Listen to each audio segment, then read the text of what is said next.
नमस्कार, मैं वंदना राठौर। आप देख रहे हैं न्यूज़ नेशनल वर्ल्ड। तो चलिए रुक करते हैं आज की मुख्य खबरों की ओर। इंदौर में नाबालिग बच्चियों के साथ गलत हरकत के मामले में रुकने का नाम नहीं ले रहे हैं। ऐसे ही एक रिश्तों को तार पार करने वाला मामला सामने आया है, जहां रिश्तों को ताक पर रखकर एक मुंह बोले हैवान पिता ने नाबालिग बच्ची के साथ दुष्कर्म की घटना को अंजाम दिया है। शिकायत के बाद पुलिस ने मुंह बोले पिता को गिरफ्तार कर सलाखों के पीछे कर दिया है। पूरे मामले में एडिशनल डीसीपी राजेश बंदोटिया ने बताया कि इंदौर के लसूड़िया थाना क्षेत्र में रहने वाले एक नाबालिग बच्ची अपनी मां के साथ थाने पर आई थी और उसने शिकायत दर्ज कराई है कि कुछ वर्ष पहले उसके पिता का निधन हो गया था और उसके बाद मृतक पिता के दोस्त का घर पर आना जाना था और इसी कारण से मृतक पिता के दोस्त को बच्ची पिता बोलने लगी थी। इसके बाद मुंह बोले पिता ने नाबालिग बच्ची को घर में ही अकेला पाकर दुष्कर्म की घटना को अंजाम दिया था और उसके बाद डरा धमका कर लगातार गलत हरकत करता रहा, जिसके चलते जब पूरी घटना की जानकारी नाबालिग बच्ची ने अपनी मां को बताई तो थाने में पहुंचकर शिकायत दर्ज कराई गई।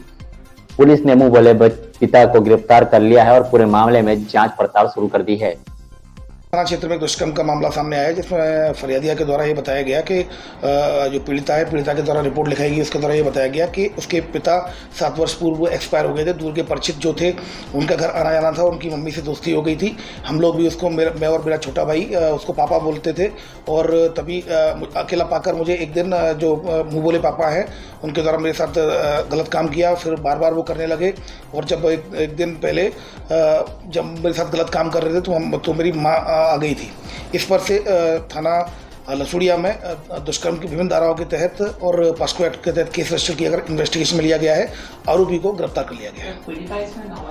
हाँ, जैसा कि मैंने बताया पास्को एक्ट लगा है, इसमें पीड़िता नाबालिग है। आरोपी को गिरफ्तार कर लिया गया है।